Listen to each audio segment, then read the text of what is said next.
Hi everybody, this is Johannes from Chinese-smartphones.com. Today I'm going to show you the new Blackview Zeta. The Blackview Zeta is a budget smartphone costing roughly $85, and for that you get a pretty well equipped smartphone. One of the things is it comes with a 5-inch HD display. It's an IPS panel with a 720p resolution, and it's a pretty good screen, to be honest. If you look at it, you see that the colors are pretty bright, it's pretty colorful, and even in direct sunlight it's not hard to read the screen. It's a pretty bright screen, and well, it just looks damn good, to be honest, especially considering the price. As 85 bucks and a phone like this, well, in my opinion, it's a pretty good deal. On the inside of the phone you will find a 1.4 gigahertz Octa-core processor. It's still an older 32-bit model, but still it performs pretty well. And you get 1 gigabyte of RAM memory and 8 gigabyte of internal storage. On the back of the phone you will see the camera.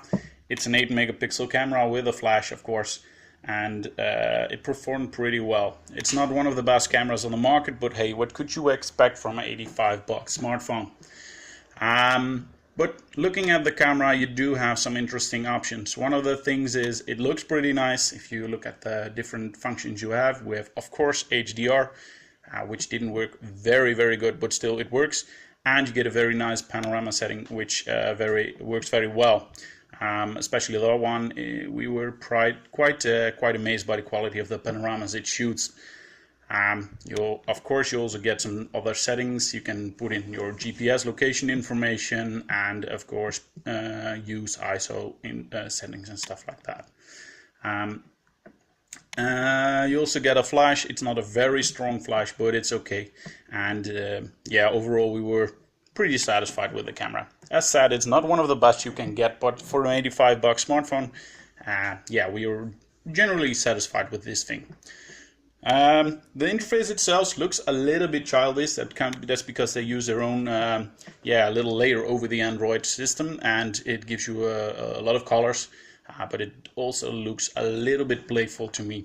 In the settings menu you get your fast settings and all the other settings you might need, and you will find anything you like. You also have gesture control, so you can set up some gestures that you would like to use, and then you can start anything you like, but just putting the gesture on the screen. So those are settings, and like I said, it's a pretty good smartphone. For example, if you start anything like a news app, it will start almost immediately. Sometimes it takes a second to load anything, but still it goes pretty fast, and performance isn't that bad at all. For example, Kingdom Rush, one of my favorite games, to be honest. Yeah, you can run it on the phone, but it takes some time to start up, and loading games also takes some time. But what could you expect from an $85 smartphone? I was already surprised by the fact that it plays this pretty smoothly, actually brutally smooth, and yeah, like I said, everything goes pretty well. Also, the sound quality of the phone is very decent. It makes a lot of noise, but in a good way. And as you can see here, it has no problem at all running the game. Everything goes smooth and everything goes well. So as we said, for a 85 buck smartphone, you really get a real good deal with this. The battery as well is a very good point of this phone. You get a 2200 milliampere battery, and that keeps you going for at least a whole day. But we even managed to put out 2 days if you don't use it that much and put your screen brightness a bit down. So overall, very satisfied of this budget smartphone. It's a very good choice as long as you don't need 4G, because in our opinion that's the only thing that's really missing about this phone. It doesn't come with 4G connectivity, but on the other hand it comes with a dual 3G slot, and well, like I said, it costs just $85, which is a real bargain. Thank you for watching. Don't forget to subscribe to our channel, and see you next time with our next review of our next Chinese smartphone. Goodbye, guys.